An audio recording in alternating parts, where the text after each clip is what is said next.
Muy bien, vamos a continuar con la segunda parte del día de hoy del bloque de pediatría.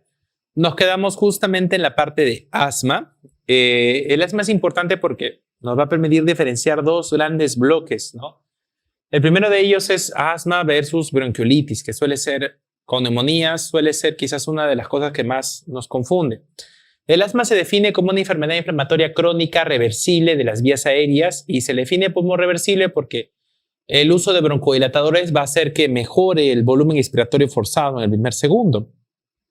Dentro del asma debemos recordar que existen algunos componentes que van a ser importantes para su estudio. Uno de ellos es la reactividad, es decir, qué tanto el músculo está dispuesto a tolerar la llegada de un antígeno y cómo va a reaccionar. Se va a hipersecretar, se va a vasoconstruir o broncoconstruir de una forma mucho más severa. Los episodios recurrentes de sibilancias, mientras más sibilancias haya, el bronquio ha estado más expuesto a más remodelación. Dificultad respiratoria, no es lo mismo que el paciente esté cursando con un cuadro asociado a taquignia que necesite pues a punto de intubarse o tirajes. El factor más predisponente, más importante para el manejo del asma es la atopía, sin lugar a dudas, ¿no? El tipo de asma, sea no alérgica, es el tipo de asma que se puede desarrollar de carácter celular, una reacción más neutrofílica, y el tipo de asma alérgica, que es la más común, puede estar relacionado a IgE como no IgE. La más común es que sea tipo de asma alérgica relacionado a IgE. En la fisiopatología del asma existen 4 procesos importantes que van a caracterizar a la remodelación bronquial y por qué la diferencia de una bronquiolitis y por qué se trata de una manera distinta. En la bronquiolitis, el bronquiolo previamente ha sido un bronquiolo sano y cuando acabe la enfermedad seguirá siendo un bronquiolo sano. En el asma no, el bronquiolo o el sistema respiratorio inferior ya se ha remodelado, ya dejó de ser sano. Es algo diferente, es algo engrosado. No solamente es un elemento que está grueso y con menos calibre, sino que está súper reactivo. Cualquier cosa que entra va a sobrereaccionar y se va a cerrar. Y eso está caracterizado por la limitación del flujo aéreo, el broncoespasmo, el edema de la pared y la hipersecreción de moco. Ahora, si bien es cierto, el asma objetivamente debe diagnosticarse con una espirometría, y la espirometría se hace en un paciente que colabore porque hay que pedirle que libere el aire que contenga o el aire esforzado en un primer segundo, la espirometría. La pregunta que debemos hacernos es en qué momento los sibilantes que escuchamos y en qué momento de la vida el sibilante que escuchamos puede corresponder a un asmático sin necesidad de esperar la espirometría. Es decir, si yo tengo un niño que tiene 2, 3, 4, 5 episodios de sibilancia durante toda su vida y tiene 2 años y medio, ¿por qué no pensar que es asma? ¿No? ¿Por qué no solamente tengo que esperar que haya la prueba para que yo pueda hacer la prueba para confirmarlo? Si se comporta como asma, ¿no? Entonces, frente a eso, Tucson desarrolló una teoría que son los famosos fenotipos de Tucson. Los fenotipos de Tucson son fenotipos de predicción. O sea, nos dice qué tan probable es que el sibilante que estás escuchando el día de hoy sea un sibilante de un paciente asmático, en el contexto de que aún no puedes diagnosticar asma. ¿Estamos de acuerdo? Entonces, Tucson habló de 3 tipos de sibilantes: el sibilante temprano, el sibilante no atópico y el sibilante atópico. El sibilante temprano es aquel sibilante que aparece desde el nacimiento, y aparece desde el nacimiento porque por alguna razón el bronquio ha nacido con menos luz de lo normal. Entonces son sibilantes que comienzan desde que el niño nace, que nacen con una función pulmonar disminuida, por eso han nacido con mejor calibre, pero conforme van creciendo, van aumentando su calibre y solitos se recuperan.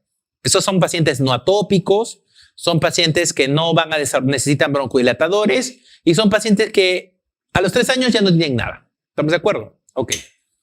En cambio, existe otro grupo que son los pacientes que hacen sibilantes no atópicos, pero son sibilantes que en un inicio ellos no tenían, pero que a partir del año de edad comienzan a hacerse más frecuentes. Y son más frecuentes hasta los 6 años de edad aproximadamente, donde comienzan a decrecer. Que son pacientes que nacen con una función pulmonar normal, nacen sin sibilantes, los hacen con el tiempo, pero estos pacientes hacen una sibilancia más que por una hiperreactividad, es por los virus que lo atacan. O sea, es un sistema de defensa que hace el cuerpo frente a los virus que me dan. No sé, un rinovirus, un virus sincitial, me cierro, pasa y me recupero. ¿Estamos de acuerdo? Pero existen otro tipo de sibilantes, que son aquellos pacientes que hacen sibilancias desde el año de edad, pero que conforme pasa el tiempo hacen cada vez mayor número de sibilancias. Son pacientes que hacen sibilancias sin estar asociados a virus, que nacieron con una buena función pulmonar, pero que a diferencia de sus antecesores tiene inmunoglobulina E alta, son muy atópicos y sí necesitan broncodilatadores. Esos son los famosos sibilantes atópicos o los verdaderos sibilantes tardíos. Entonces, esos sibilantes tardíos persistentes, atópicos, son los que están relacionados con el asma. Justamente los sibilantes, la gente que aparece a partir del año, que con el pasar del tiempo se hace más progresivo, que no está asociado a compromiso de infecciones y que mejoran con broncodilatadores y hay aumento de IG. ¿Estamos de acuerdo? Ok. Entonces, aquí están los diferentes tipos. Conforme más tarde se desarrolla el sibilancia, comiencen las sibilancias, mientras mayor cantidad de procesos de sibilancias no asociados a infecciones existan, y mientras más años tenga tu paciente y persista con las sibilancias, es más posible que se deba a una asma atópica. En cambio, si el paciente nace con sibilancias, el paciente no tiene atopía, las sibilancias están asociadas solo a procesos infecciosos, es más probable que esa sibilancia no sea asma. ¿Estamos de acuerdo? Ok. Ahora, la fisiopatología es la siguiente, ¿no? Lo que vamos a tener acá es un alergeno y este alergeno va a ser presentada por el presentador de antígenos que es la célula dendrítica. La célula dendrítica, ¿qué cosa va a hacer? Va a presentar al alergeno como un agente extraño. Va a presentarlo al linfocito para que seleccione la clona y lo multiplique a través de la acción TH2. Y la clona TH2, al seleccionar a su linfocito, también va a favorecer que los eosinófilos vayan a actuar con mayor facilidad. Estos eosinófilos van a ¿qué cosa? A degradar o van a favorecer, van a degradar su contenido y lo que van a hacer es una descarga, generar una descarga colinérgica. Y esta descarga colinérgica va a generar edema, crecimiento de miofibroblastos, va a generar vasodilatación e hipersecreción del moco. O sea, el alergeno llega hacia, digamos, activar el sistema inmunitario gracias a una célula presentadora de antígenos y esta célula presentadora de antígenos genera linfocitos TH2 y genera respuesta eosinofílica.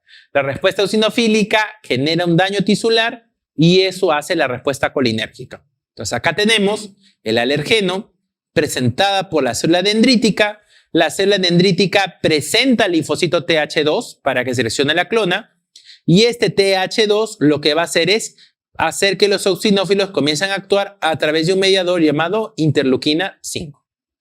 Por el otro lado, otra forma de generar asma, este es el asma atópica, es el asma celular.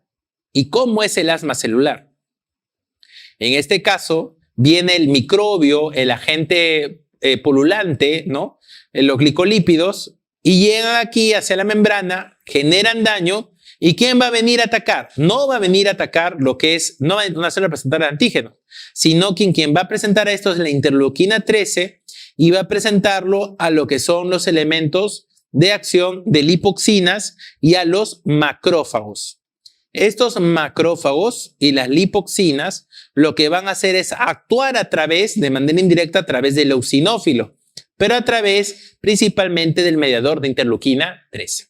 Entonces, cuando el proceso es alérgico, atópico, acá podemos entender por qué existen algunos anticuerpos monoclonales contra la interleuquina 5, contra el TH2. Pero cuando la respuesta es celular, principalmente va hasta la interleuquina 13, al rol macrofágico y al rol neutrofílico. Ahora, una cosa es ver los sibilantes, ¿estamos de acuerdo? Ver los sibilantes. Y otra cosa es tratar de saber qué paciente, lógicamente, porque los sibilantes me habla de una historia en el tiempo. O sea, tengo que ver que mi paciente, a ver si mejoró o no mejoró, sacarle la IgE, ¿no? Cómo fue su nacimiento. Entonces, es una historia larga, porque el sibilante, según Tuxo, es ver la historia, pero retrospectivamente, ¿no? ¿Qué tanto mejoró o empeoró? La pregunta es, ¿cómo poder saber si mi paciente tiene un riesgo de asma sí o no desde la primera evaluación? Entonces, para eso, los fenotipos de Tuxo evolucionaron al famoso IPA, que es el famoso índice predictivo de asma, que trabaja sobre los siguientes criterios mayores y criterios menores. El IPA se considera positivo cuando cumple un criterio mayor o cumple dos criterios menores. ¿Cuáles son los criterios mayores del IPA? Uno de ellos, ¿cuál es? El diagnóstico médico de asma en la papá o en la mamá, no en las tías, no en los abuelos, ni en los tíos, ni en los hermanos, solamente en papá o mamá. Lo segundo es el diagnóstico médico de que el paciente ha sufrido de eczema atópico o dermatitis atópica. Y el tercer criterio es la sensibilización demostrada por un inmunólogo a algún aeroalergeno.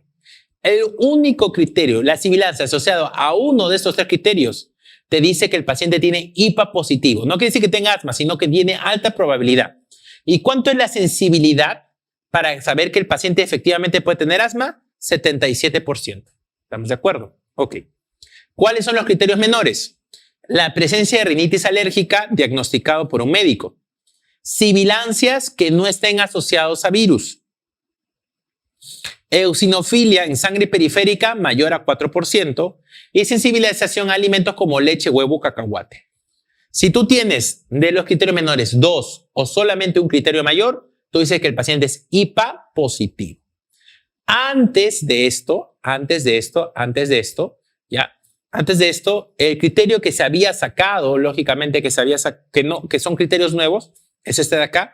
La sensibilización a un alergeno es un criterio nuevo que se ha ingresado, así como la sensibilización de leche, huevo o el cacahuate. Son criterios nuevos, por si acaso. Ahora, existe otra forma de demostrar asma de una manera más, digamos, aparte de predictores, quizás ya pasó el tiempo, podemos predecir esto de una manera un poco más objetiva, sí. Podríamos demostrar la atopía o demostrar la característica de reacción a diferentes agentes como a través de un PIC test, donde de todos los agentes aeroalergenos, el más relacionado con el asma es el ácaro.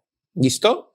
Y a partir de eso se hace una pregunta. Si el paciente con aeroalergeno desencadena un proceso de sibilantes, la pregunta ¿es asma o no es asma? Le hacemos un PIC test. Si hay respuesta positiva a la provocación, decimos entonces es momento de ver si es que necesita o es que corresponde hacer un estudio de historia clínica de correspondiente asma, ver cómo va su sensibilidad con el ejercicio, ver cuánto tiempo concilia el sueño.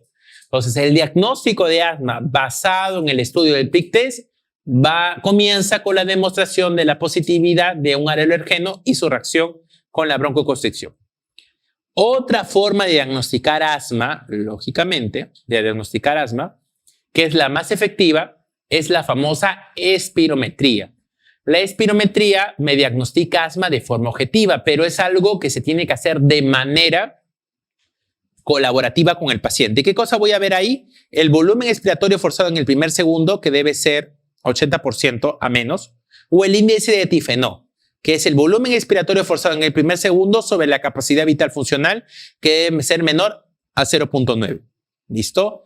¿Qué nos dice el paciente? Si el paciente cumple ambos criterios, bacán, se acabó esa asma.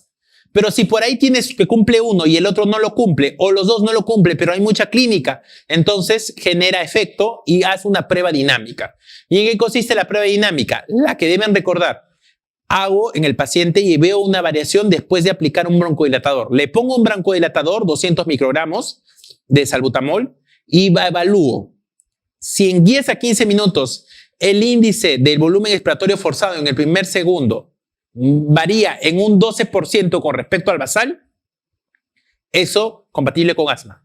O segundo, si la cantidad total, lógicamente, genera una mayoría en un 20%. Entonces, esto de acá es clave. Lo otro es que en cantidad en mililitros sea una mejora de por lo menos de 200 mililitros de aire. Si el paciente no tiene la capacidad de hacer espirometría, se puede hacer las compresiones toracoabdominales como una alternativa para el diagnóstico de asma en menores de 2 años. ¿Alguna vez preguntaron qué estudio objetivo se puede hacer en menores de 2 años? Compresiones toracoabdominales, por si acaso. ¿Ya? Otras pruebas, está la prueba de estimulación con metilcolina. Otro de ellos tiene que ver con la fracción broncodilatadora positiva con alóxido nítrico. ¿Ya? donde se evalúan las partículas por millón, pero eso en pediatría todavía tiene bemoles. ¿Estamos de acuerdo? No está totalmente categórico. El categórico es espirometría en mayores de 4 y en menores de eso, compresión toraco-abdominales, donde en la espirometría debe haber una mejora del 12% o de 200 mililitros de la salida del aire. Con respecto al tratamiento escalonado del asma, hay muchas formas de verlo. Vamos a ver solamente de asma, no estamos hablando de crisis asmática. Recuerda que los escalas han cambiado. Actualmente, antes se decía que podríamos dar el beta-2 agonista en una primera fase y solamente manejarlo a necesidad. A la actualidad, desde la primera fase, el corticoide inhalatorio es parte del tratamiento, ya no es solamente beta-2. Entonces, se inicia desde el primer momento con glucocorticoides inhalatorios a dosis bajas. ¿Estamos de acuerdo? Tanto en pacientes mayores como en menores de 3 a 4 años. Si el paciente no mejora, a los glucocorticoides de dosis media o de dosis baja se puede asociar, ¿qué cosa? Un beta agonista de acción larga, que son los famosos LABA. Los LABA solo están aprobados para mayores de 4 años. Menores de 4 años no se usa LABA, solamente se sigue usando glucocorticoides. ¿Estamos de acuerdo? Los glucocorticoides en la segunda escala al inicio son dosis bajas, en la segunda escala son dosis bajas más LABA o glucocorticoides solo con dosis media. ¿Estamos de acuerdo? Para la tercera escala, la glucocorticoide ya no es dosis baja más LABA, sino todos son glucocorticoides a dosis medias más LABA. Y aquellos pacientes que no pueden recibir LABA, se van a agregar lo que son inhibidores de antileucotrienos, que es el famoso Montelukast. Cuando el paciente no mejora a esto, viene el glucocorticoide a dosis altas más LABA, y en el caso del menor a 3-4 años, viene el glucocorticoide a dosis altas más antileucotrienos. Y si el paciente no mejora al tratamiento de las dosis altas más LABA, se le trata de dar la terapia biológica. Entonces, comencemos. En la terapia 1, glucocorticoide inhalatorio. ¿Estamos de acuerdo? Ok, a dosis bajas. Fase 2, en un mayor de 3 o 4 años. Pensemos en un mayor de 3-4 años. Glucocorticoide a dosis bajas más LABA. O solo glucocorticoides, pero lo dejas en dosis media porque tiene que subir. Fase 3. ¿Qué va a seguir? La siguiente fase. Glucocorticoide de dosis baja más LABA que estaba en la 2, ahora pasa al glucocorticoide de dosis medias más LABA. ¿Estamos de acuerdo? Fase 4. Glucocorticoide de dosis altas más LABA. Fase última. Glucocorticoide de dosis altas más LABA más inmunológicos. ¿Estamos de acuerdo? Ok. Glucocorticoide de dosis bajas más LABA, dosis medias más LABA, dosis altas más LABA, dosis altas más LABA más biológicos. ¿Están de acuerdo? ¿Cómo va subiendo? En un menor a 3 a 4 años es muy parecido. Solo quítale el LABA.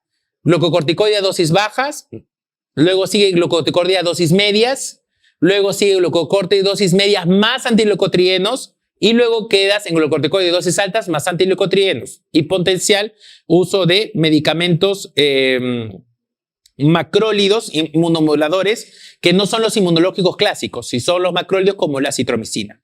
Los biológicos están aprobados para 5 años en adelante, por si acaso.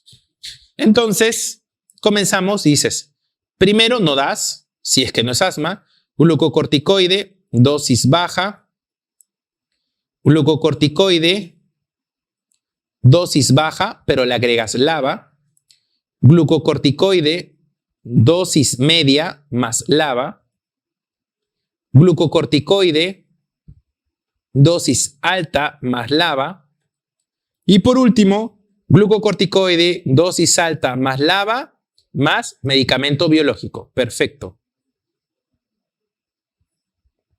Solamente que acá hay una alternativa, que puedes seguir glucocorticoide a dosis medias si no quieres usar LABA. ¿Estamos de acuerdo? Ok. Si es un paciente menor a 4 años, los LABA están contraindicados. Entonces, aquí queda igual. Aquí este ya no está. Aquí ya no puede estar esto, sino ¿quién va a quedar? Antileucotrienos. Aquí no está esto, queda antileucotrienos. Y aquí no puede estar esto ni esto. Quedan antileucotrienos y en vez de biológicos puedes usar macrólidos. ¿Listo? Entonces eso repásenlo otra vez porque les va a venir en el examen el escalón, ¿ya? Ahora, ese es asma, pero otra cosa es crisis asmática. A ver, siempre trato de contar estos conceptos porque son importantes. En este salón podemos ser 100 asmáticos, Pero de estos 100 asmáticos que están presentes, solamente 5 están silbando y están con tos. 100 estamos con asma, pero 5 tienen crisis asmática. Por lo tanto, ¿qué es crisis asmática? Es el estado clínico en donde hay una exacerbación de los signos y síntomas del asma que ameritan un aumento de la dosis o un cambio de tratamiento actual. Esos pacientes. En manejo del asma estable, de esos 95 que no tienen crisis, la base es el corticoide inhalatorio. ¿Se han dado cuenta que entonces el corticoide inhalatorio y eventualmente el LABA? Pero en la crisis asmática, la base no es el corticoide inhalatorio. ¿Cuál es? Es el beta-2 agonista más el corticoide sistémico. ¿Me dejo entender? O sea, el corticoide inhalatorio no es para la crisis. El corticoide inhalatorio es para que el asmático no haga crisis. Pero si te llega a hacer crisis, ahí es el beta-2 agonista de acción corta más tu corticoide sistémico, que es por vía oral o endovenoso. ¿Se dan cuenta? Ya. Entonces, ¿cómo evalúo yo la crisis asmática? Lo puedo evaluar a través del famoso score pulmonare. El score pulmonare tiene dos formas, parte de la saturación y del manejo de las variables de acuerdo a lo que tengo. Si yo evalúo primero un paciente con score pulmonare, lo primero que yo veo es pensar la saturación. Lo primero, nada más. Si la saturación está en más del 94%, leve. Si el paciente está entre 91 y 94%, moderado. Si es menos del 91%, es severo. Una forma. La otra forma, ¿qué cosa es clínicamente? Evalúo frecuencia respiratoria, evalúo sibilancias y el uso del esternocleidomastoideo. Saco mi puntaje y si yo veo que, por ejemplo, el score, la saturación 92, le corresponde moderado. Y si yo veo que el score está en 5, el score está en 5, yo digo también es moderado, porque de 0 a 3 es leve, de 4 a 6 es moderado y a partir de 7 es severo. Entonces digo, moderado, moderado, es moderado. Pero ¿qué pasaría si mi paciente tiene un score de 3? Ah, doctor, puede ser leve, pero satura 85, es severo. ¿Con cuál me quedo? Con el peor puntaje. Por eso es que el score pulmonar siempre comienza ¿con qué? Con la saturación. Porque si tu saturación está en menos de 91, al diablo el score pulmonar, la parte clínica, porque tu paciente ya es severo, ¿se dan cuenta? Entonces, por eso siempre comienzan con la saturación que es más rápida. Si no, ya pasan a la frecuencia respiratoria y la evaluación clínica, ¿ya? Entonces, el score pulmonar comienza la saturación y luego la clínica. ¿Y por qué es importante hacer el score pulmonar? Porque nos va a permitir diferenciar qué tipo de crisis asmática es, leve, moderada o severa. Otra forma de ver el score pulmonar es el famoso puntaje clínico de Bidman y Pearson modificado por tal, donde el punto de corte, el score es muy parecido, solamente que el punto de corte son 6 años. Acá el Bidman y Pearson es en 6 meses. Tiraje, sibilancias y color. ¿Estamos de acuerdo? Ahí ustedes para que lo revisen. Y en la crisis asmática como tal puede ser tan leve como también puede ser tan severa que llegue a la UCI. ¿Cuáles son los factores de riesgo para pensar que la crisis asmática es fatal? Exacerbaciones bruscas. Estoy bien ahorita y en una hora necesito nebulizarme. Mal. Segundo, intubación y ventilación previa. También mal pronóstico. Y en ingreso previo a la UCI. Mal pronóstico. Que has tenido 2 o más internaciones en el año, en el último año por asma. Mal pronóstico. 3 o más visitas a la emergencia en el último año por crisis. Mal pronóstico. Uso, que te hayas gastado más de un frasco de inhalador de salbutamol en un mes. Significa que necesitas terapia de rescate cada rato. Abandono del tratamiento, sobrepeso y bullying, problemas psicosociales. Ahora, ¿cómo manejo la crisis asmática? Si tu paciente es una crisis leve, si es leve, la dosis es de 2 a 4 pulsaciones de salbutamol en aerocámara. 2 a 4 pulsaciones de salbutamol en aerocámara, nada más. Aerocámara, 2 a 4 pulsaciones, se acabó. Y después de eso yo digo, espero unos 15 minutos. Si en 15 minutos mi paciente está bien, se acabó, se va a su casa y se queda con salbutamol a libre demanda. Pero si mi paciente no mejora, pasa a la siguiente parte. O aquellos que comenzaron de frente con una moderada. Lo ideal para toda crisis asmática es que tú des con aerocámara antes que nebulizador. ¿Por qué? Porque en la aerocámara aproximadamente se ingresa entre el 30 y 40% del medicamento, pero en la nebulización solamente ingresa el 10%. La pregunta del millón entonces es ¿por qué las personas prefieren la nebulización y se las ponen a los grados severos? Porque la nebulización te da 2 cosas que no te da la aerocámara. Uno es oxígeno. Como te da oxígeno, aquel paciente que satura con menos de 90, pues le conviene recibir oxígeno. Eso te da la aerocámara. La aerocámara solamente te da el medicamento. Entonces, ayudas a mejorar la saturación y das el medicamento. Y 2, es en los grados de inconsciencia, ¿no? Lógicamente, en donde el paciente no puede hacer un esfuerzo tan grande para inspirar, ¿no? Lógicamente, lo que está recibiendo. Entonces, idealmente la aerocámara. Y ahora ya no vas a dar 2 a 4, sino vas a dar de 6 a 8 puff cada 20 minutos por 3 dosis, o sea, en 1 hora. ¿Listo? Si tú no le vas a dar, porque el paciente está desaturando y le vas a dar gotitas de nebulización, le das el peso por 0.6, es el número de gotas que debes dar para nebulizar. Mínimo número de gotas para nebulizar, 5. Algunos dicen 10. Máximo número de gotas para nebulizar en emergencia, 20. Máximo en UCI, 40. Y tú esperas, completas el ciclo y esperas 15 minutos. Si el paciente mejora, a su casa, alta, salbutamol a libre demanda, pero le agregas, ¿qué cosa? Corticoide por vía oral. Prednisona, 1 miligramo por kilo al día. ¿Estamos de acuerdo? ¿Cuánto es la dosis máxima en pediatría? 40. No se da más de 40 miligramos. ¿Ya? Y si el paciente no responde o comenzó como una crisis asmática severa, acá ya no le vas a poner aerocámara. De frente lo nebulizas. ¿Estamos de acuerdo? Le pones el corticoide de arranque, no para que el momento que se va a su casa, sino le pones de arranque. ¿Y qué corticoide le vas a dar? Le vas a dar por vía oral si el paciente está con cuadro severo. Si respira de manera acelerada, ¿qué le vas a dar por vía oral? Le tienes que dar de manera endovenosa. ¿Y qué medicamento endovenoso puedes darle aquí en este caso como corticoide endovenoso? El corticoide endovenoso que le puedes dar en este caso puede ser, puedes darle hidrocortisona o metilprednisolona. Ahora, ¿cuáles son los pros y en contra de cada medicamento? La hidrocortisona es muy rápida, ¿estamos de acuerdo? Pero la hidrocortisona tiene una función mineralocorticoide. Entonces tiene que ver más con el eje de la aldosterona y para agregar un efecto glucocorticoide necesita dosis muy altas. En cambio, la metilprednisolona también es muy rápida, pero su efecto mineralocorticoide es 0. Por lo tanto, su efecto se concentra solamente en el aspecto glucocorticoide desinflamatorio. Entonces, la metil se recomienda antes que la hidro. En algunas guías van a decir primero hidro y luego metil. ¿Estamos de acuerdo? Pero nadie les va a poner esa disyuntiva en el examen. Solamente tengan en la cabeza que corticoide endovenoso debe ser en la crisis asmática severa. Y a eso le agregas un tercer medicamento que hasta ahora no habíamos hablado, bromuro de hipatropio. ¿Qué es el bromuro de hipatropio? Es un bloqueador del receptor muscarínico. ¿Y qué cosa va a hacer? Inhibir la secreción de la mucosa. Aumenta los receptores para que el beta-2 agonista actúe de mejor forma. ¿Está bien? Y es un inhibidor de broncoconstricción, pero muy leve. El principal inhibidor es el beta-2. ¿Está bien? Pero ¿cuál es el punto del bromuro de hipatropio? El bromuro de hipatropio, si tú lo das demasiadas veces, te puede dar náuseas y vómitos. Por eso es que el bromuro de hipatropio no se da más de 48 horas o 24 horas desde inicio de la crisis. Si tu paciente se hospitaliza, el bromuro de hipatropio ya no se tiene por qué dar. El bromuro de hipatropio solo tiene su utilidad en las crisis asmáticas severas antes de la hospitalización.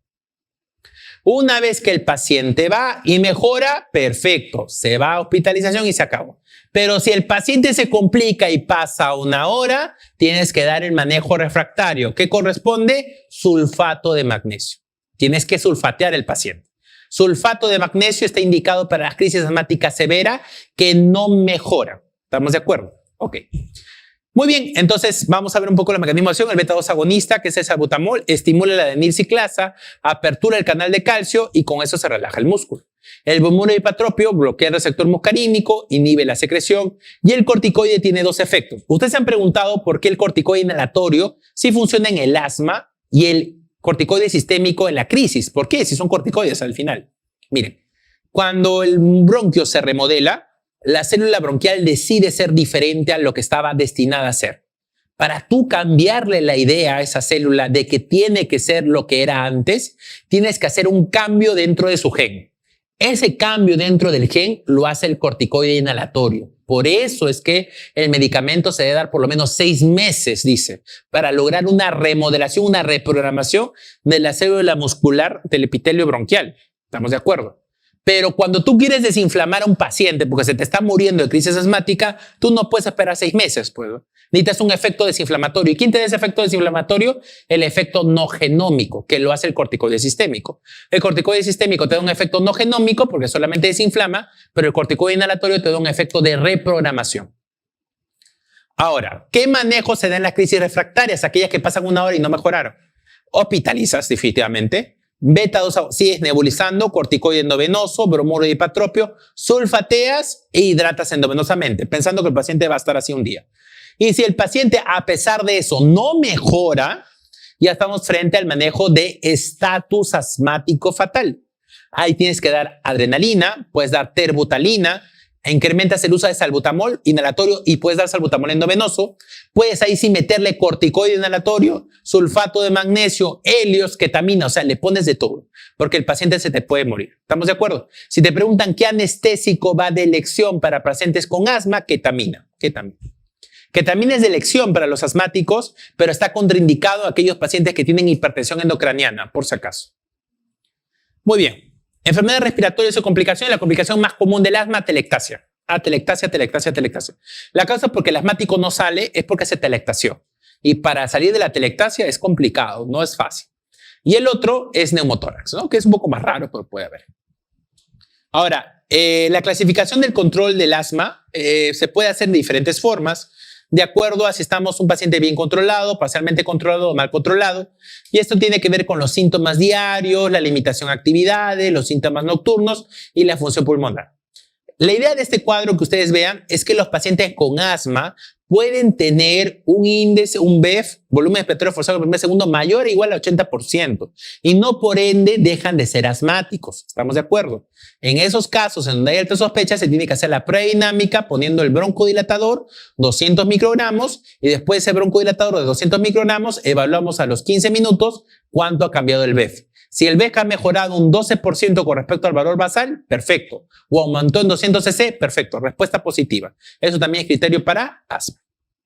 Estos son los tipos de asma que hemos hablado de otra forma, como lo hemos visto, tanto en pacientes que son menores de 5 años como mayores de 5 años, como vamos escalonando. Estos son los síntomas o impactos que debemos tener en cuenta para cada etapa, ¿no? Si el paciente tiene un cuadro intermitente en el cual se caracteriza, ¿no?, por síntomas diurnos, menor a 2 días por semana, es un paciente con despertares nocturnos menor o igual a 2 meses, sin interferencias, se puede considerar SABA según su evolución, pero si ya es una leve persistente y es de 5 a 11 años, se le agrega lo que son SABAs más corticoides inhalatorios o eventualmente eutirocotrienos y SABA, pero no están acá los LABA, lógicamente en un primer momento. En el caso de que sea moderadamente persistente, no se puede optar con corticoides inhalatorios o en todo caso agregar dosis medias más SABAs o dosis diarias de corticoides inhalatorios con autoglucotrienos. Si es grave persistente, las dosis medias de corticoides inhalatorios más dosis altas que se pueden dar de acuerdo a lo que se presenta. Y en el caso de Gina, como hemos hablado, ¿no?, SABA según sea necesario, en los siguientes corticoides a dosis bajas más LABA. Acá ya son dosis medias más LABA y por último son dosis altas diarias más LABA. La forma escalonada según Gina y según la escuela americana. Muy bien, vamos ahora a pasar a intoxicaciones en pediatría. Las intoxicaciones en pediatría, recuerden ustedes que es el segundo bloque del capítulo, tienen que ver mucho con cuál es la intención del paciente. Eso es importantísimo.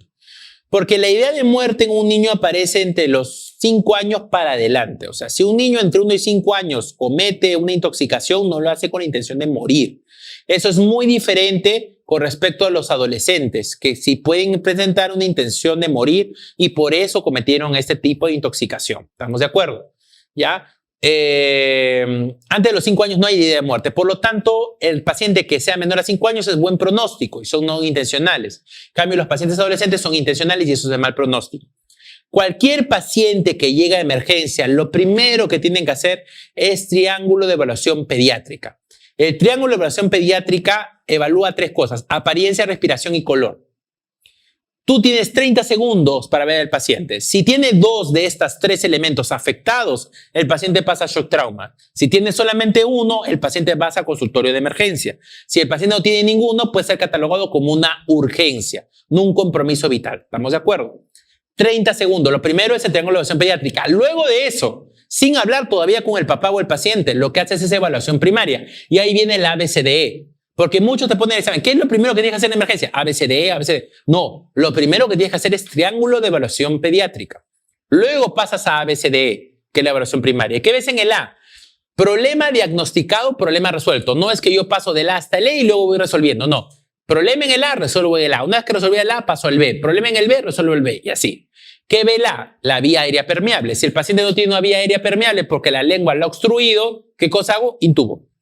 Separo la lengua, intubo. Si hay secreción, objeto extraño, intubo. Lo segundo es buen patrón respiratorio. Veo la frecuencia respiratoria, ausculto, lógicamente veo la expansión torácica y veo si el paciente no mejora, ¿qué cosa le doy? Oxígeno. C, circulación. Si el paciente no tiene buena frecuencia cardíaca, si el paciente está chocado, ¿qué cosa voy a darle? Manejo vascular con un poco de goteo e hidratación. D, evaluación neurológica. ¿Qué cosa voy a ver? Glasgow, pupilas y ¿qué cosa voy a ver? Glicemias, hemoglucotés. Le tomo un hemoglucotés a mi paciente. Todo el mundo se olvida del hemoglucotés. El hemoglucotés también es parte de la evaluación primaria y está en la parte D. Y por último paso a la letra E, donde evalúo o hago el examen de físico general con el desprendimiento de toda la ropa, la descontaminación y evalúo temperatura. Problema visto, problema resuelto. Una vez que yo pasé a los problemas resueltos, recién me atrevo a hablar con el papá, en este caso del familia, y digo, hago la evaluación secundaria. ¿Y qué es la evaluación secundaria? No es una historia clínica, sino son un grupo de preguntas dirigidas y algorítmicas que me va a permitir tener una idea de qué cosa está pasando con este paciente. Porque lo único que he hecho es resolver los problemas que lo van a matar en este minuto. Pero eso no implica que le he salvado la vida, porque puede naturalmente complicarse en los siguientes minutos. Entonces hago una evaluación secundaria. Y en la evaluación secundaria, ¿qué cosa es? El famoso sample. S, signos y síntomas. ¿Qué signos y síntomas tiene el paciente? A, alérgico a qué medicamentos, señor. M, ¿qué medicamentos consume habitualmente? P, ¿qué patologías? ¿De qué sufre? ¿Qué enfermedades tiene? ¿Por qué médico se deja evaluar? L, lo último que consumió. ¿Qué fue lo último que comió? ¿Una hamburguesa? ¿Un racumín? ¿Qué fue? Y la E es la circunstancia o el contexto. ¿Dónde fue que fue? ¿Fue en la casa de tal familiar? ¿Fue en un ambiente de depresión? ¿Una discusión? En general. Todo eso corresponde a la evaluación en emergencia. Tengo evaluación pediátrica, ABCDE y evaluación secundaria. Ahora, cuando tú tengas una intoxicación por una sustancia extraña, lo que tienes que hacer es, idealmente, tratar de catalogar los toxíndromes. ¿Qué son los toxíndromes? Son los síndromes, signos y síntomas que aparecen tras la ingesta de sustancias en cantidades tóxicas. Entonces, vamos a ver algunos de ellos. Tenemos acá, por ejemplo, los simpático-miméticos, por ejemplo acá. Los simpático-miméticos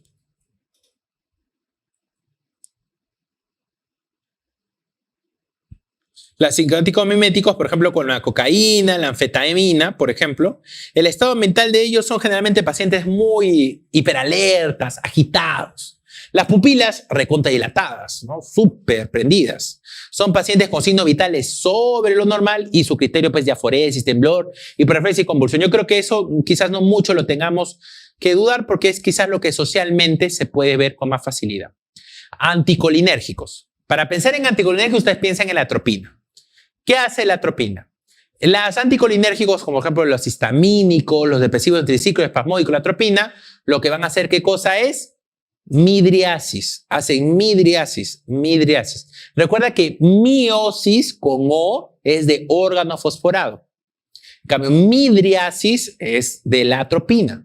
Conforme tú vas pasando atropina al paciente, tu paciente hace midriasis, ¿ok?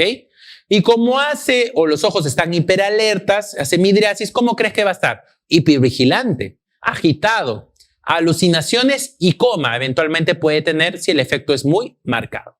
Los signos vitales están sobre encima porque recuerda que el colinérgico te calma, te acelera y hace piel seca porque no hay secreción, rubicundez, recuerda que la atropina te vuelve fresa, retención urinaria, mioclonios o movimientos coreatotóxicos.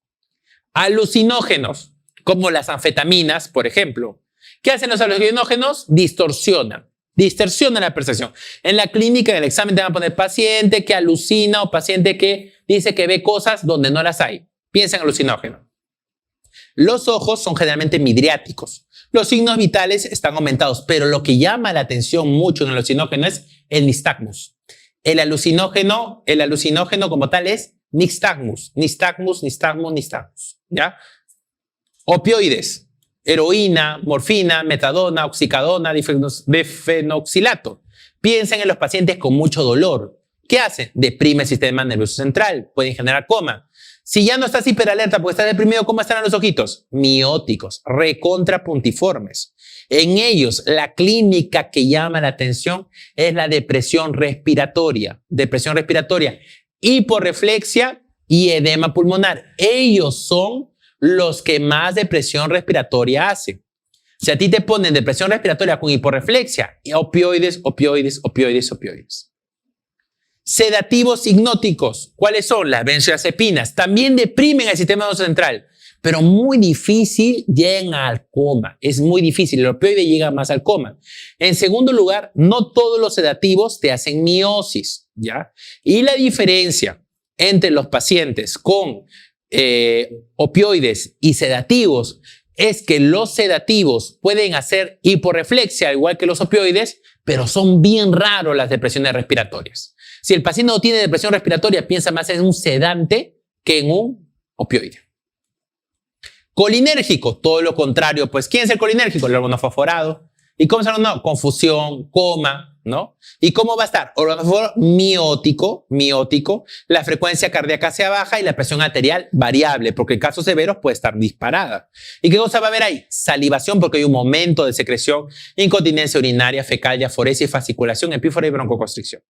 Y por último, los serotoninérgicos, que destaca ahí el destrometorfano, los inhibidores de la monoamino oxidasa, y esos pacientes pueden hacer confusión, agitación y coma, pero estos pacientes son comatosos, pero son midriáticos, y sobre todo lo que llama la atención un montón en ellos es la rubicundez. Están rojos con hiperreflexia y trismus. Si ustedes quieren tener una idea de eso, piensen en los famosos bipomas, los bipomas que ustedes han leído en gastro.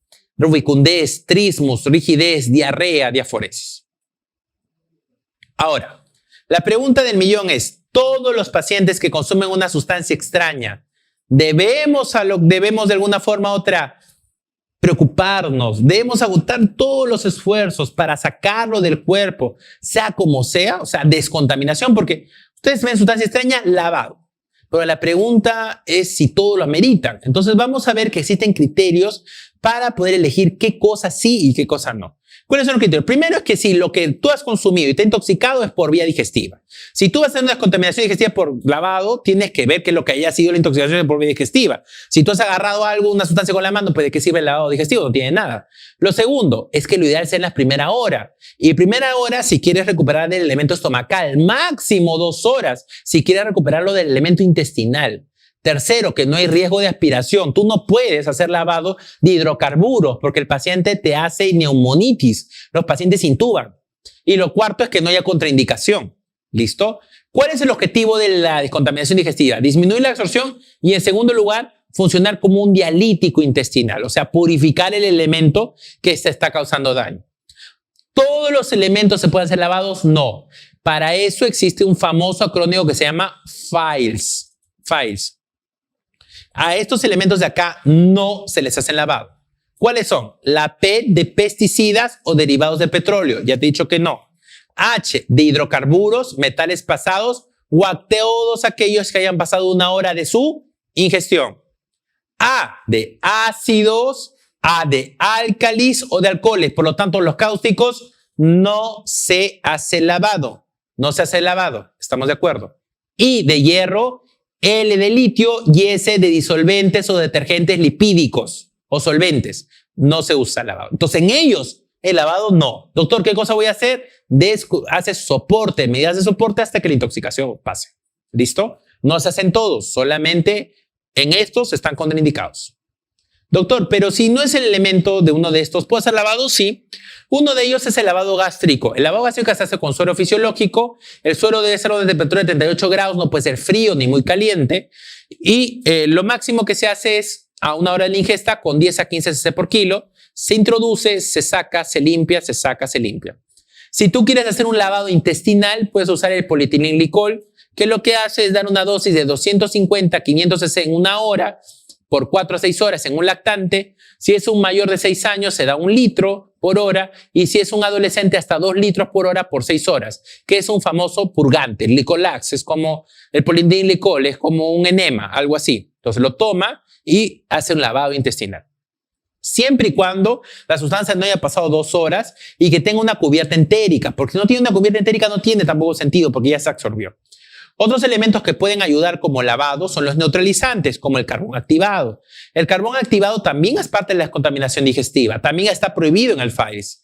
En menores de 14 años se da 25 gramos y en mayores de 14, 50. Y como el sabor es horrible, lo que se hace es generalmente dar esas sustancias azucaradas. No se recomienda que se dé por sonda porque se tapa. Tiene que ser bebible. ¿Estamos de acuerdo? Ok.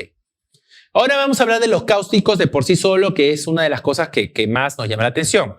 Los ácidos, que son un grupo de los cáusticos, generan lesión como necrosis coagulativa. Y los álcalis generan lesión cuando hay necrosis leucofactiva. ¿Cuándo genera un ácido una lesión? Cuando el pH es menor a 3. ¿Cuándo hace el álcali una lesión? Cuando el pH es mayor, esto hay que corregir, es mayor a 10. ¿Ya? ¿Ok? Mayor a 10. Entonces, si ustedes se dan cuenta, casi los insumos que tenemos en casa, sea lejía, ácido muriático, lo que sea, bien difícil que tengan un valor de pH. Así, antes sí era más común. La clínica es recontravariable. Está bien, recontravariable. Depende de la cantidad y depende con la intención con la que has querido consumir. Pero recuerda que el manejo que le vas a dar al paciente con ingesta de cáustico va a depender de lo que encuentres o la clínica que tenga. ¿Estamos de acuerdo? Entonces, cuando tú tienes un paciente con ingesta de cáusticos, lo que hay que valorar es la severidad y qué paciente debe estar hospitalizado o no. Todo adolescente se hospitaliza porque lo ha hecho con una intención secundaria, aunque haya tomado una gotita porque hay una intención de muerte. Ningún adolescente toma un cáustico sin saber qué cosa era. Pero si es un niño, sí, pues, porque el niño no sabía qué tomó. Entonces, él sí se puede ir a su casa si la ingesta es leve. Entonces, para valorar esto, nosotros tenemos la famosa escala de Drulp. La escala de Drulp tiene 5 criterios: descarga salival, rechazo al alimento, orofaringe, otros y leucocitosis. Si el puntaje, repito, si el puntaje es menor a 4, si el puntaje es menor a 4, menor o igual a 4, el paciente debe ser hospitalizado. ¿Estamos de acuerdo? Hospitalizado. Descarga salival, si el paciente tiene una descarga salival más de 12 horas es 0 puntos. Si es menos de 12 horas, 1 punto. Si no hay 2 puntos. Si rechaza al comer o problema de tolerancia oral más de un día, 0. Menos de un día, 1 punto. Si las quemaduras son tan severas con lesiones hemorrágicas y blanquecinas, ningún punto. Si el paciente tiene edemia o hiperemia, 1 punto. Si no lo hay, 2 puntos. Si el paciente tiene otros síntomas como hematemesis, fiebre, dolor retroesternal, más de 2 puntos. ¿Ok? Más de 2 síntomas, 0. Un síntoma, 1, no hay 2. Y la leucocitosis, ¿por qué? Porque hay riesgo de esofagitis bacteriana. ¿Estamos de acuerdo? Entonces, cuando el puntaje es menor o igual a 4, el paciente se hospitaliza. Por un lado. Por otro lado, ¿qué hago si el paciente se hospitalizó? ¿Lo tengo ahí nomás? No, hay que ver qué complicación tiene. ¿Cuál es la complicación inmediata aparte de la esofagitis bacteriana que puede tener nuestro paciente? Perforación esofágica. El cáustico es tan fregado que lo que ha causado es que se ha perforado el esófago. Entonces, ¿qué cosa dice la literatura? Todo paciente que ha ingerido un cáustico en las primeras 24 horas, hazle una endoscopía. Si en las primeras 24 horas haces una endoscopía, vas a poder, ¿qué cosa? Calificar a tu paciente en las siguientes lesiones. Según el score, vas a poder ver si es examen normal, 0. Si es 1, es porque hay una hiperemia en la mucosa, más no hay úlcera. 2A es cuando ya hay úlcera, pero es superficial. 2B si la úlcera es profunda. 3A es si ya hay muerte. La muerte es local, 3A. Muerte difusa, 3B. Y si ese perforo es 4. Si está entre 1 y 2, eso quiere decir que si está entre edema, está entre hiperemia y úlcera, el manejo puede ser ambulatorio en un paciente que no tenga intención. Si el paciente está en grado de necrosis focal o extensa, se hospitaliza. Perdón, en lesión focal se hospitaliza o úlcera profunda. Pero si el paciente está en lesión extensa de necrosis y perforación, el paciente va a una unidad de cuidados intensivos. ¿Estamos de acuerdo? Doctor, ¿y qué pasa si el paciente no llegó a las primeras 24 horas? ¿Igual le puedo hacer endoscopía a la siguiente? No, se espera hasta el día 21. ¿Por qué? Porque entre el día primero hasta el día 21 el tejido comienza a granular. Entonces, si tú metes el endoscopio, lo puedes perforar. Entonces, tienes que dejar que cicatrice. ¿Estamos de acuerdo? No se da lavado gástrico. ¿Por qué? Porque está en el FAIS. ni carbón activado, ni menos vas a inducir el vómito por la doble lesión. No se da el carbón activado porque neutraliza el calor y eso genera quemadura. No se dan neutralizantes. ¿Y qué complicaciones inmediatas? Perforación y esofagitis bacteriana. ¿Y cuál sería la complicación inmediata a largo plazo? La esofagitis cáustica. Vamos a ver otros toxíndromes. Si fueran benzodiazepinas como tal, ya hemos dicho que los efectos son principalmente mortales cuando realmente alcanzan 5 veces su dosis, ¿no? Ellos generalmente pueden hacer hiporreflexia, pueden hacer hipotensión, confusión, pero bien raro que lleguen a depresión respiratoria. ¿Qué cosa vas a dar? Flumazenil. Flumazenil se da en pediatría 0.01 miligramos por kilo y recuerda darlo con mucha calma, especialmente si el paciente tiene hipertensión endocraniana, usa antidepresivos tricíclicos o tratamiento crónico de la epilepsia, porque puede hacer que todos los anticonvulsivantes que toma se neutralicen y el paciente tenga un estatus. ¿Estamos de acuerdo? Barbitúricos. Los síntomas más frecuentes del barbitúrico es la embriaguez, el nistagmo, la depresión respiratoria. Y recuerda que hay un tratamiento que se plantea es la alcalinización de la orina, pero solo en casos severos. Los opiáceos tienen a la naloxona como antídoto que se aplica de 0.1 miligramos por kilo cada 2 a 3 minutos. Recuerden que ellos sí hacen ¿qué cosa? Depresión respiratoria más marcada. Un dato muy interesante que puede venir en el examen es lo que pasa con hijos de mamás consumidoras de opioides. Las mamás consumen opioides, nace el bebé y el bebé nace con depresión respiratoria o el paciente nace con... a la mamá antes de que nazca le ponen naloxona, ok, listo, y el bebé nace con taquicardia, nace con diaforesia y dice, ¿qué pasó? Exacto, es un síndrome de abstinencia. El problema de aplicar naloxona de manera pero muy rápida es que el paciente puede hacer un síndrome de abstinencia. Por eso hay que tener mucho cuidado. ¿Está bien? ¿Qué pasa con el famoso síndrome colinérgico? Que es el famoso inhibidor de acetilcolinesterasa, que es el famoso intoxicación por organofosforados. Entonces, la acetilcolina tiene que hidrolizarse la acetilcolinesterasa hidroliza la acetilcolina en ácido acético y colina. Pero el organofosforado, ¿qué cosa hace? Elimina la acetilcolinesterasa. Como no hay acetilcolinesterasa, no hay nada que hidrolizar. Por lo tanto, la acetilcolina se va hacia el techo. Por lo tanto, el paciente tiene síntomas muscarínicos y nicotínicos.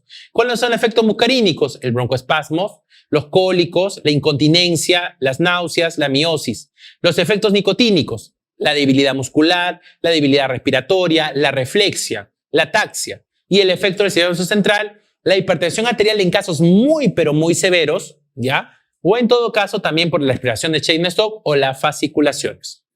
En el caso clínico, lógicamente, lo primero que te van a decir es el paciente que está en el campo, el paciente que tiene contacto con insecticidas, el paciente que va en la cosecha o el paciente que parece una crisis asmática pero que no es atópico y que le das corticoide y no mejora pero tiene miosis, eso piensa en un organofosforado.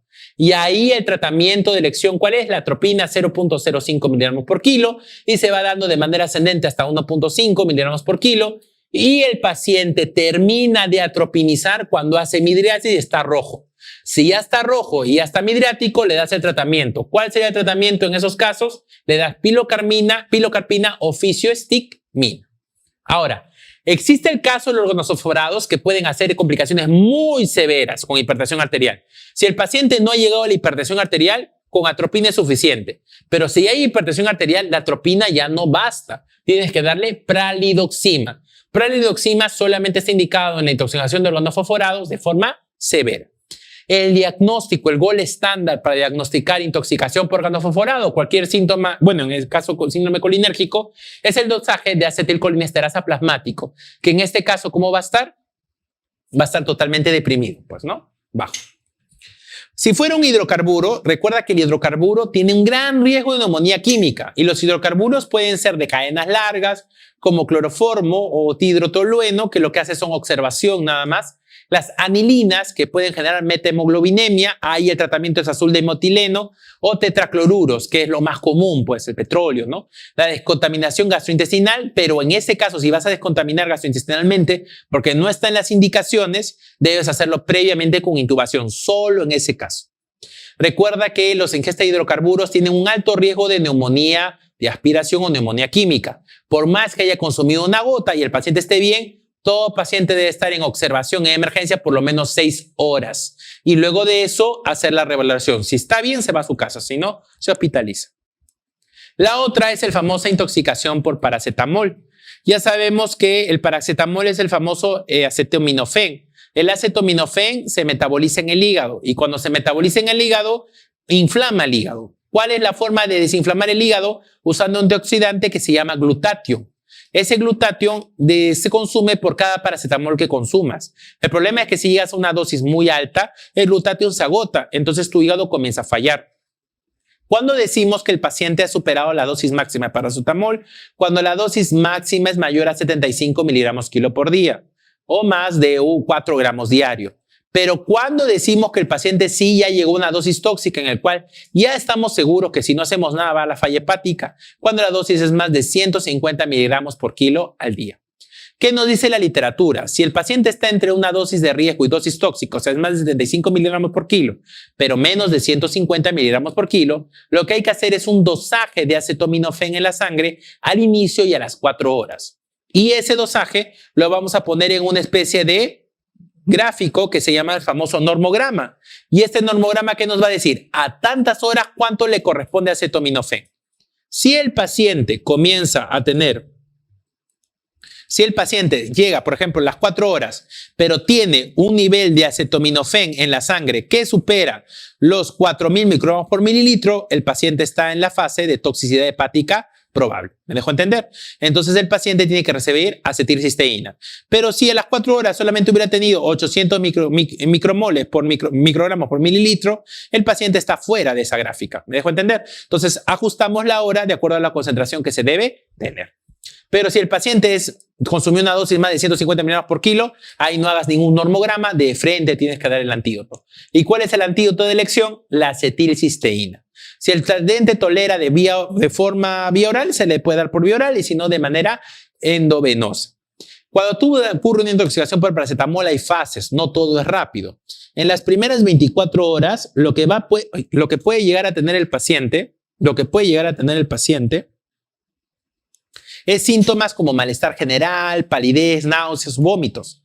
Pero la prueba hepática está normal. Sin embargo, se pide siempre que todo paciente tenga un TGO o un TGP basal, porque tú no vas a saber qué es lo que va a pasar después, no sabes de qué punto estás partiendo. No va a ocurrir ninguna falla hepática en el primer día. Entre las 24 y 48 horas o el segundo día ya aparecen más síntomas, pero todavía no aparece la falla hepática. ¿Cuándo aparece la falla hepática? A partir del tercer día a cuarto día. El paciente puede hacer hipertransaminasemia, trastorno del perfil de coagulación, hipoalbuminemia y eventualmente también compromiso renal. Pero si el paciente pasa el cuarto día de la intoxicación, ya está convaleciente y ya se acabó todo. ¿Estamos de acuerdo?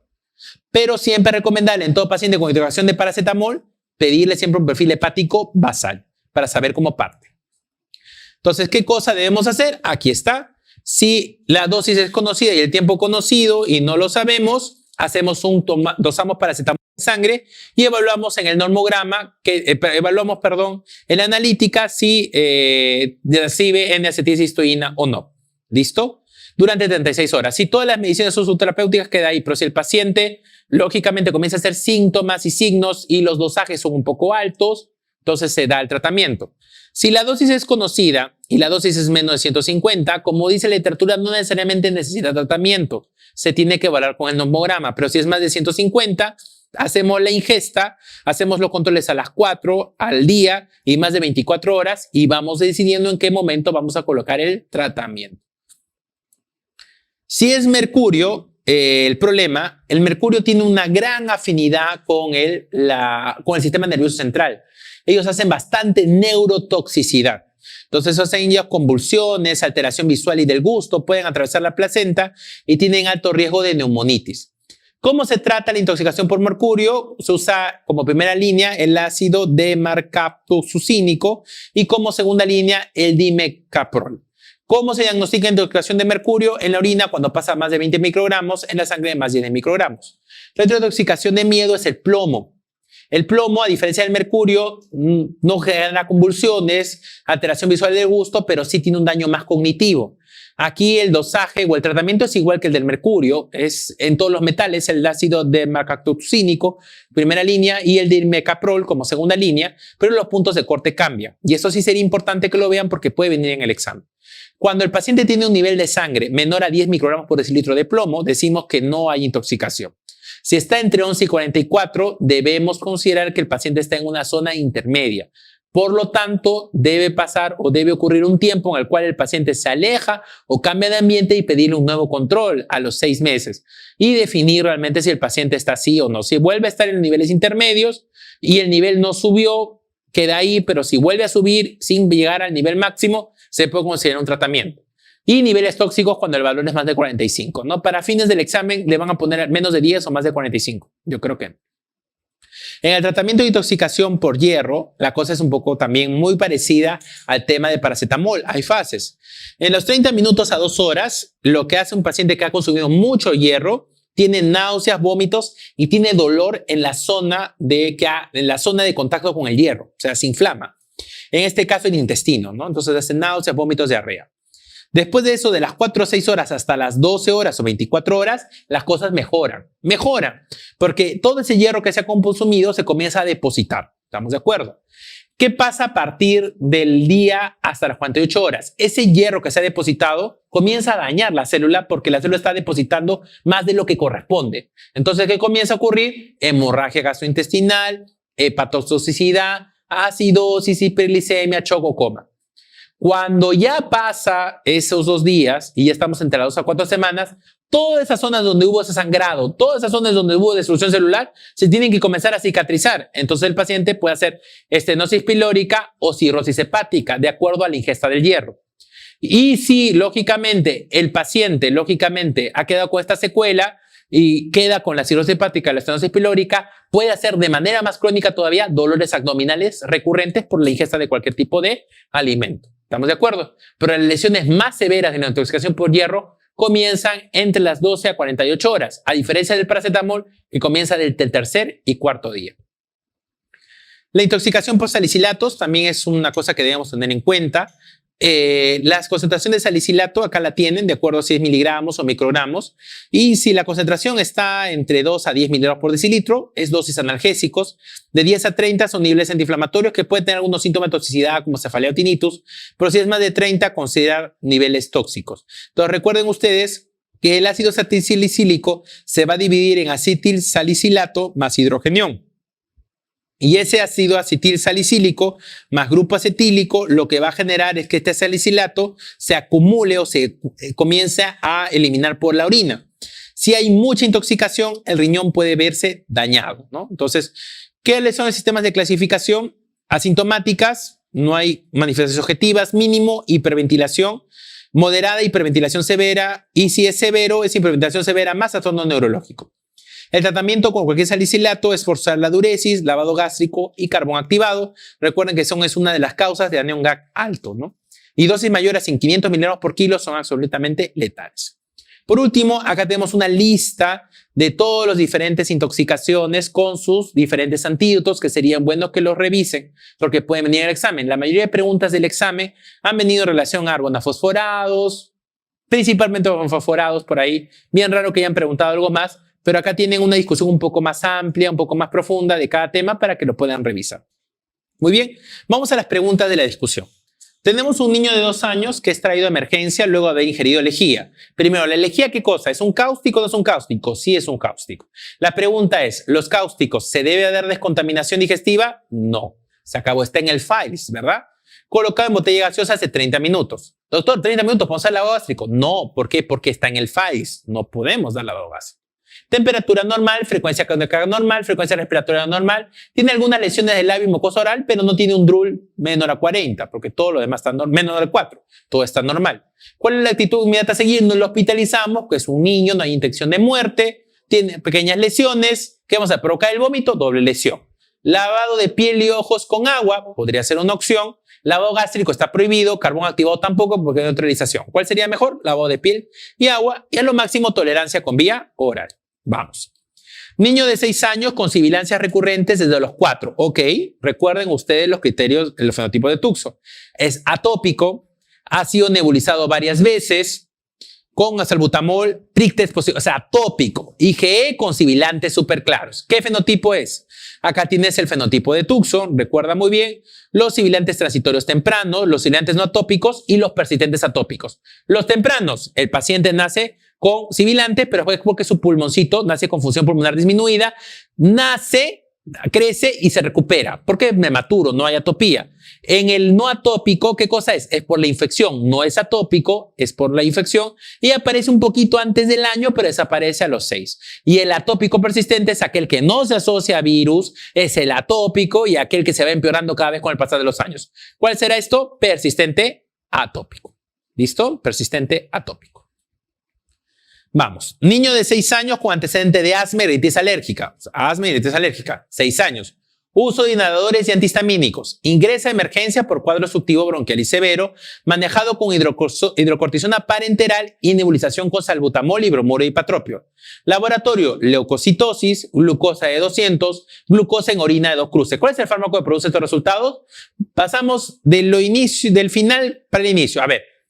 Si el paciente tiene sedimento en la orina de glucosa 2 cruces, es porque ya pasó su tasa de reabsorción de glucosa en el riñón. ¿Cuánto es? 180. ¿Tiene lógica? Sí, porque es 200. O sea, ambos es lo mismo. Pregunta, ¿cuál de los siguientes medicamentos podría causarme hiperglicemia? Hipatropio, no, hipatropio genera náuseas, vómitos, sequedad en exceso, ¿no? Es como si fuera, pues, no, lógicamente, la atropina, ¿no? Como una atropinización, ¿no va? Antihistamínicos. Los antihistamínicos no van con hiperglicemia, los antihistamínicos van con somnolencia, alteración del comportamiento. Salbutamol o corticoides. Para que ustedes recuerden un poco el manejo de Oxte, ginecoxte. ¿Recuerdan ustedes qué pasa cuando las mamás le ponen maduración pulmonar con dexa o con betametasona? ¿Cómo nacen los bebés? Con leucocitosis. ¿Y qué te dicen? Ten cuidado que esa leucocitosis puede ser por el corticoide. El corticoide puede darte ¿qué cosa? Te puede dar leucocitosis y con respecto a los corticoides te da hiperglicemia, mucho más. La hidrocortisona, lógicamente la dosis fisiológica es de 10 a 15 miligramos por metro cuadrado día. ¿Y saben cuánto nosotros le ponemos en el asma? Casi 200. ¿Y por qué le ponemos 200? Porque queremos desinflamar, por eso que atacamos con todo. Por eso es natural que los pacientes que después que se hayan manejado con una crisis asmática con corticoides, le tomas una glucosa y salga en 300. No, es diabético. No es diabético. Es por el corticoide. ¿Listo? El salbutamol te puede dar hipo, como también hiper, por si acaso. ¿Ya? Es idiosincrático. Muy bien, vamos. Niño de 4 años llega a emergencia por presentar tos y dificultad respiratoria luego de ingerir líquido con botella gaseosa hace 2 horas. 2 horas. 2 horas. La madre al confirmar que había ingerido gasolina, peor todavía, le provocó el vómito y lo lleva a emergencia. ¿Qué te digo? ¿Cuál es el problema de los hidrocarburos? Todos tienen que hacer neumonía, neumonitis. Si tú quieres descontaminar un hidrocarburo, a pesar que en las indicaciones no está en el FAIS, ¿qué cosa debes hacer primero? Intubar. Lavado gástrico con 2 horas no hay forma y encima está en el FAIS. Corticoide, ¿qué te va a ir el corticoide ahora? El carbón activado, ¿qué cosa es? Soporte respiratorio. Listo, se acabó. Vamos.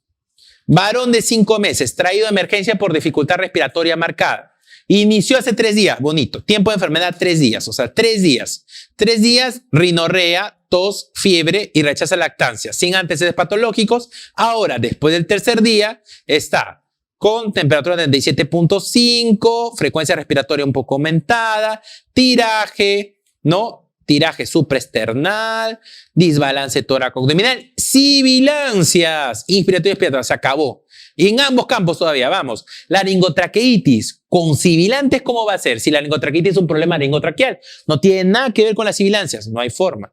Segundo, reflujo gastroesofágico. ¿Para qué te dirían, pues, el periodo de rinorrea, tos? ¿Qué reflujo gastroesofágico va con rinorrea, tos? ¿El reflujo gastroesofágico puede causar sibilancias? Sí. Pero no tiene contexto respiratorio, es un problema digestivo, ¿no? Es un problema de control de esfínter cerebral, depresión, no va. Insuficiencia cardíaca, ¿dónde está la hepatomegalia, el bajo peso? Si no hay antecedente patológico, la insuficiencia cardíaca tiene su máxima tasa de diagnóstico entre el nacimiento hasta el 6º mes. Tosferina, ¿dónde está el acné? No. Broncolitis aguda, de forma categórica. Vamos, 6.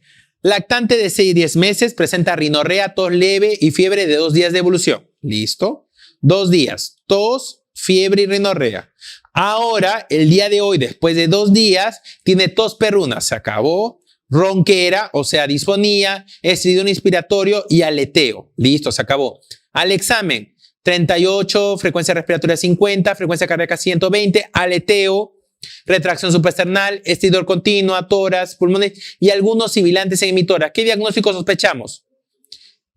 Vamos a ir con calma acá. Algunos sibilantes en ambos hemitórax. Dice, Krug, a ver, vamos a ver. Bronquiolitis, ¿podría ser bronquiolitis una posibilidad? Tiene rinorrea, tos leve y fiebre de 2 días de evolución. Y en la madrugada de hoy hace tos perruna, ronquera, estridor inspiratorio y dificultad para respirar. Ya, es cierto. O sea, hay compromiso broncopulmonar. Recuerden, hay compromiso broncopulmonar y podrías pensar en sibilantes. Estamos de acuerdo. Ya, podrías pensar en bronquiolitis. Pero si tú te acuerdas un poquito esto, recuerda que en el score de Wesley habían algunos criterios. No sé si te acuerdas. El score de Wesley está la conciencia, la cianosis, el tiraje, ¿no? El estridor y aparece el pasaje del aire, ¿verdad? Listo. En el caso de los sibilantes, en el score de Wesley, cuando el aire no pasa, o sea, se produce un espasmo, el estridor que pasa, puede causar algunos pequeños sibilantes, pero son pequeños y muy escasos. O sea, la dificultad para el pasaje de aire puede ser parte de la clínica del Krupp, pero son escasos, o sea, no son muy severos y muy marcados. Segundo, la presencia de disfonía, la presencia de la tos perruna, del estridor y de la ronquera me hace más pensar que el problema está más arriba. ¿Me dejo entender? Son 2 días, no llega a los 3 días mínimo de enfermedad para pensar en bronquiolitis, me hace más pensar en otra causa. Angioedema, no habría el efecto, no tenemos el agente alérgico que ocasiona el problema. Asesor otrofaringio, no tenemos la infección previa. Cuerpo extraño con 10 meses no es común, es de 1 a 4 años. El niño de 10 meses que se puede llevar a la boca. Y además, claro, es súbito, así es súbito. Y acá hay fiebre de 2 días, no hay forma. Entonces, entre Krupp y bronquiolitis, la mejor clave sería Krupp. La mejor clave sería Krupp. ¿Ya? Lo menciono, ¿por qué? Porque hay tos de perro, hay ronquera, estridor inspiratorio y dificultad para respirar. Sí es cierto, hay algunos sibilantes, pero los sibilantes también pueden formar pueden formar parte de los criterios del score de Wesley, por si acaso. Pero lo predominante en la bronquiolitis, nunca te van a poner una bronquiolitis tos perruna ni ronquera. O sea, tos perruna, ronquera y disfonía se asocia mucho más a Krupp. O sea, esta pregunta tiene mucho más de Krupp que eventualmente bronquiolitis. ¿Ya? Entonces hay que jugar en lo que tenemos ahí. ¿Ah? Ah, claro, 2 días tampoco no va, pues, ¿no? No vas, ¿no? Muy bien, claro, eso está bien. Preescolar de 3 años. Desde hace 3 días presenta tos, fiebre y polignia. 3 días. ¿Listo? Al examen, 50, frecuencia respiratoria alta. Satura, 90, con área mental. Matidez, esto se acabó. Si es matidez, crépitos es un término no negociable. ¿Qué significa crépitos? Y encima te dice que tiene sibilantes. Doctor, puede ser bronquiolitis, tranquilo, pero está localizado. ¿Qué cosa es? Se acabó, pues, neumonía. Si ocultación localizada, neumonía. Ocultación localizada, neumonía. ¿Estamos de acuerdo? Matidez, crépitos, términos no negociables, neumonía. ¿Listo? Se acabó. Niño de 4 años de edad, rinitis, tos, y además que ya pasó los 2 años. Antes de los 2 años, bronquiolitis. Después de los 2, bien raro que la clave sea bronquiolitis. ¿Eh? Niño de 4 años de edad, rinitis, tos y fiebre durante 3 días. Listo. 3 días, tos, fiebre y rinitis. Al 4.º día es llevado a emergencia por dificultad respiratoria. Al examen, febril, aleteo nasal, politiraje, crépitos y sibilantes. Ok, ¿qué cosa podría ser este paciente? Puede ser un cuadro de neumonía, porque hay crépitos. Eso no hay duda. Crépitos es no negociable. Pero ¿cuál es el tema acá? Que por la edad, esta neumonía, ¿qué cosa puede ser? Típica, ¿o qué cosa puede ser? Atípica, porque tiene una fiebre de 38. Pero tiene gran dificultad respiratoria. ¿No tiene una del otro? Crépito, ¿qué cosa es? ¿Típico o atípico? Típico. ¿Y sibilante qué cosa es? ¿Atípico o típico? Atípico. ¿Qué me va a poder diferenciar al final si es un típico o un atípico de todos los que están acá? Radiografía de tórax. Muy bien. Bonita pregunta. Niño de 6 años, desde hace 3 días presenta tos productiva. Dolor retrosternal al toser. Al respirar profundamente encuentra roncos diseminados en ambos hemitórax. ¿Cuál es el diagnóstico probable? Ok, cuando esta pregunta sí que este término no me gusta, pero así lo ponen en el ENAM, ¿ya? Cuando no hay crépitos, no hay sibilantes y no hay subcrépitos y solamente hay roncos asociados a expectoración, el término es bronquitis aguda. Bronquitis aguda. No puede ser traqueobronquitis porque el paciente no tiene previamente ningún proceso de estridor, de tos perruna o un proceso de Krupp viral que no haya mejorado. Bronquiolitis con 6 años es muy difícil. Neumonía intersticial tendría que estar asociado a proceso de taquignia. Y en este momento no me dicen taquignia, solamente me dicen tos. El criterio se queda incompleto. Intersticial, pensando en una típica, ahí podría ser. Pero tendría que decirme pues que hay sibilantes para apuntarme más. Cuando ustedes vean una pregunta en el examen y que solamente te abren en la ocultación roncos nada más, marca bronquitis aguda. ¿Y por qué te digo que el término ya no es muy usado? Porque bronquitis aguda pues están las bronquiolitis, están las crisis asmáticas reagudizadas, las bronconeumonías. Bronquitis como tal puede ser cualquier cosa, ¿ya? Pero es como faringitis aguda, o sea, puede ser diferentes causas, ¿ya? Así que cuando solamente veas roncos, marca bronquitis. Lactante de 2 meses de edad, hospitalizado con diagnóstico de bronquiolitis, presenta hipoxemia. ¿Cuál es el principal tratamiento? ¿Corticoide? ¿En bronquiolitis damos corticoide? No, en ningún estado. Ribavirina endovenosa, no hemos dicho que el tratamiento específico más menos. Adrenalina nebulizada no es un CRUC, no está indicado, ni es un asma super mega refractario. Salbutamol solo y si el paciente estuviera muy grave, ya se echó de todo y no mejora como prueba terapéutica positiva. Pero si al paciente le falta oxígeno, ¿qué cosa le tienes que dar? Oxígeno, se acabó, ¿no? Oxígeno. Lo hidrata, oxígeno, despeja la vía aérea y luego lo hidratas. ¿Estamos de acuerdo? Recuerda que a 2.500 metros sobre el nivel del mar, ¿cuál es la saturación objetiva? 92% para arriba. A más de 2.500 metros sobre el nivel, 85%. Eso tiene que tener bien presente, porque eso lo dice la guía MINSA, así bien clarito. Preescolar de 3 años llega a emergencia por presentar bruscamente violentos paroxismos. Violentos, de un momento a otro, no el periodo catarral. Paroxismo de tos, marcada dificultad respiratoria. Al examen, frecuencia respiratoria de 40, frecuencia cardíaca de 120, politiraje aleteo, saturación en el suelo, murmullo circular disminuido. ¿Pero dónde? En la zona de la base del lado derecho, donde justamente por disposición anatómica el bronquio es más vertical. Neumonía viral sin proceso catarral, algo brusco. CRUC espasmódico podría ser una buena opción, pero el CRUC espasmódico, ¿dónde está la tosperruna? ¿Dónde está la tosperruna? No está la tosperruna. Y además nos dicen que la saturación ha caído, que tiene politirajes, con sibilancias localizadas. Poco raro, ¿no? Hay muchas cosas, no está el estridor. En la otra pregunta, la del estridor, laringotraqueal no va. Neumotórax, no sería bilancias, ¿no? Ahí debería ser hipersonoridad, ¿no? Sería diferente. Crisis asmática, con 3 años no podemos hacer el diagnóstico. ¿Qué sería? Cuerpo extraño. Brusco, súbito, localizado, ¿no? Vamos. Sí, vamos. Niño de 6 años de edad, cuando se encontraba recogiendo frutas, se acabó, ¿no? Escapo fumigado, presenta bruscamente vómitos, cialorrea, temblores, motivo por el cual llega a emergencia. ¿Cuál es la primera medida a realizar?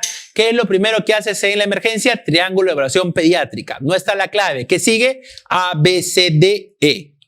¿Verdad? Evaluación primaria. Ah, ¿qué cosa es? Vía aérea. ¿Alguna clave te habla de vía aérea? Nada. Vamos a ver, ¿qué es? Patrón respiratorio. ¿Alguna clave te habla de dar oxígeno? No. C, ¿qué cosa es? Circulación. ¿Alguna clave te habla de reposición de agua, electrolitos? Sí, la C. Se acabó.